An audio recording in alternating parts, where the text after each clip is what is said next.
Good morning प्यारे बच्चों। आज हम आपको पृथ्वी हमारा आवास कक्षा छठी अध्याय नंबर 2 वर्कबुक सॉल्यूशन करवाने जा रहे हैं। ग्लोब, अक्षांश एवं देशांतर रेखाएं। तो बच्चों हम कर रहे हैं अपना क्रियाकलाप 1। दिखाया गया चित्र किसका है, पहचान कर नाम लिखो। तो बच्चों ये चित्र दिखाया हुआ है, आप सभी को अच्छे से पता है ये किस चीज का चित्र है। इसको हम ग्लोब कहते हैं। ग्लोब हमारी पृथ्वी का ही नमूना है। जैसा ग्लोब दिख रहा है वास्तव में पृथ्वी ऐसी ही गोल है। आपके अध्यापक से ग्लोब लेकर आओ। बारी बारी से सभी छात्र छात्रा इसे घुमा कर देखें और इन प्रश्नों का जवाब लिखें। पृथ्वी में जल भाग को किस रंग से दिखाया हुआ है बच्चों? पृथ्वी में जल के जो भाग होता है उसको नीले रंग से दिखाया हुआ है। जल और थल में कौन सा भाग अधिक है? तो पृथ्वी पर बच्चों जल और थल भाग में जल भाग यहाँ पर अधिक है। ग्लोब पर अपना देश ढूंढो। यहाँ से पूर्व या पश्चिम में उंगली फेरते जाओ और बताते जाओ तुम कहाँ कहाँ पहुँचे। उत्तर पूर्व में बच्चों हमारा चीन आता है, नेपाल आता है, भूटान आता है। पूर्व में आता है हमारा बांग्लादेश, म्यांमार और पश्चिम में आता है हमारा पाकिस्तान। बताओ तुम पुनः उसी स्थान पर क्यों आ जाते हो जहां से शुरू किया था? क्योंकि बच्चों हमारी पृथ्वी गोल है, इसलिए हम उसी स्थान पर आ गए हैं जहां से हमने शुरू किया था। तो हम कर रहे हैं बच्चों क्रियाकलाप 2। ग्लोब पर खींची गई विभिन्न प्रकार की रेखाओं का अवलोकन करो और उनकी विशेषताएं लिखो। आड़ी रेखाएं और खड़ी रेखाएं। तो बच्चों ये जो हमारा दिखाया हुआ है ये हमारा अक्षांश रेखाओं और देशांतर रेखाओं का जो ये चित्र हमें ये दिखाया हुआ है, ये देखिए। तो इसमें एक आड़ी रेखाएं और ये खड़ी रेखाएं हैं। तो बच्चों ये तो हमारी अक्षांश रेखाएं हैं और ये हमारी देशांतर रेखाओं का जाल दिखाया हुआ है। इन रेखाएं, ये जो रेखाएं हैं समांतर रेखाएं हैं, इनको अक्षांश रेखाएं भी कहते हैं और इनको देशांतर रेखाएं भी कहते हैं। अब हम कर रहे हैं नेक्स्ट क्वेश्चन अपना। ग्लोब देखकर बताओ क्या आड़ी रेखाएं आपस में मिलती हैं? जी नहीं बच्चों, ये रेखाएं आपस में नहीं मिलती। ग्लोब देखकर बताओ क्या खड़ी रेखाएं सीधी रेखाएं आपस में मिलती हैं? हाँ, ये रेखाएं आपस में मिलती हैं। जहाँ खड़ी रेखाएं आपस में मिलती हैं उसे क्या कहते हैं? उत्तरी ध्रुव और दक्षिणी ध्रुव कहते हैं। ग्लोब में उत्तरी ध्रुव और दक्षिणी ध्रुव खोजो। बताओ इनमें से कौन सा ध्रुव भारत के नजदीक है? तो बच्चों दक्षिणी ध्रुव। ग्लोब पर सबसे बड़ी अक्षांश रेखा का नाम पहचान कर बताओ। तो ग्लोब पर बच्चों सबसे बड़ी जो अक्षांश रेखा आती है उसका नाम विषुवत होता है।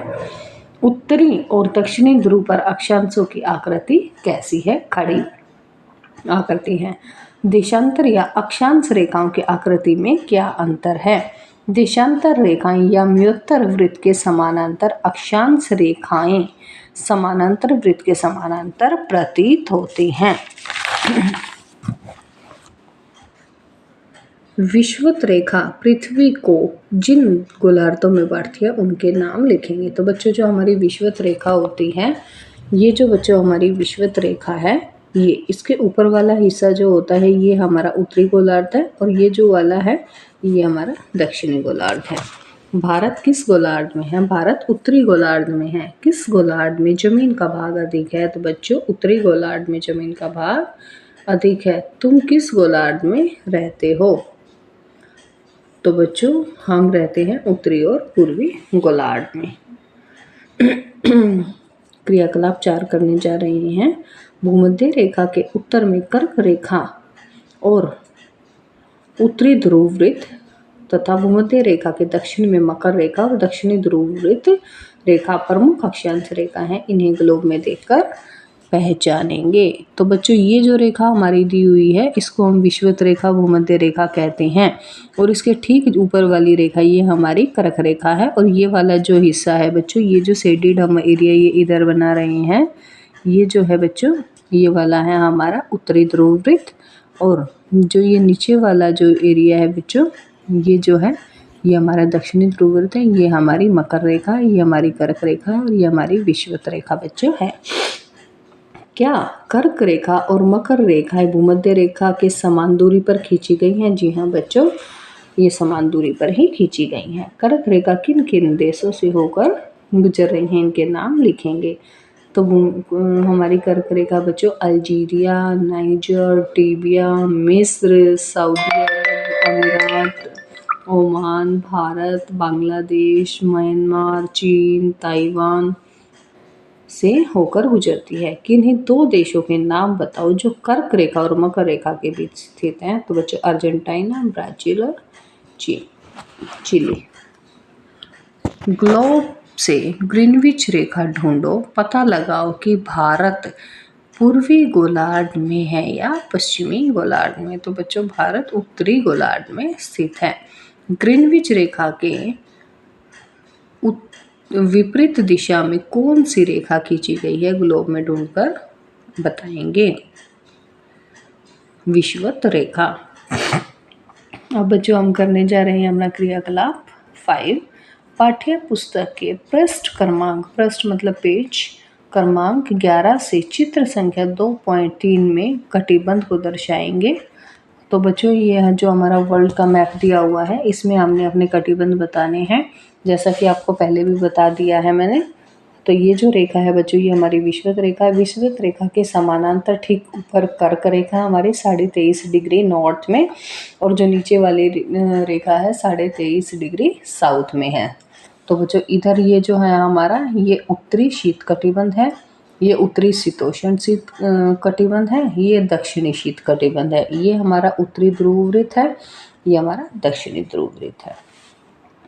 मानचित्र देखकर बताओ भारत किस ताप कटिबंध में स्थित है। तो बच्चों भारत उष्ण कटिबंध के अंतर्गत आता है। पाठ्य पुस्तक के पृष्ठ 16 के चित्र 2.9 के आधार पर दिए गए मानचित्र में भारत की मानक देशांतर रेखा को दर्शाओ और बताओ ये किन किन राज्यों से गुजरती है। तो बच्चों भारत की जो मानक देशांतर रेखा है, तो वो कहाँ कहाँ से होकर गुजरती है। तो बच्चों ये हमारे उत्तर प्रदेश से होकर गुजरती है, ये देखिए, मध्य प्रदेश से गुजरती है, उड़ीसा से गुजरती है, छत्तीसगढ़ से गुजरती है और आंध्र प्रदेश से गुजरती है। ग्लोब को देखकर दिए गए मानचित्र की कर्क रेखा बताइए। तो ग्लोब में हम देखकर बताएंगे बच्चों, जो ये वाली रेखा है ये हमारी कर्क रेखा है।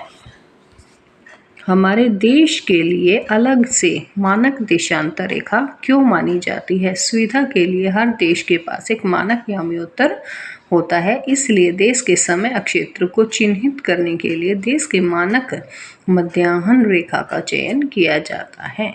क्या तुम्हारे राज्य में कोई मानक देशांतर रेखा मानी गई है। जी हाँ बच्चों, हरियाणा राज्य की स्थिति है 21 डिग्री 39 मिनट उत्तरी अक्षांशों से लेकर 30 डिग्री 55 मिनट उत्तरी अक्षांशों तथा 74 डिग्री 28 मिनट से पूर्वी देशांतर से 77 डिग्री 36 मिनट पूर्वी देशांतर के बीच मानी गई है।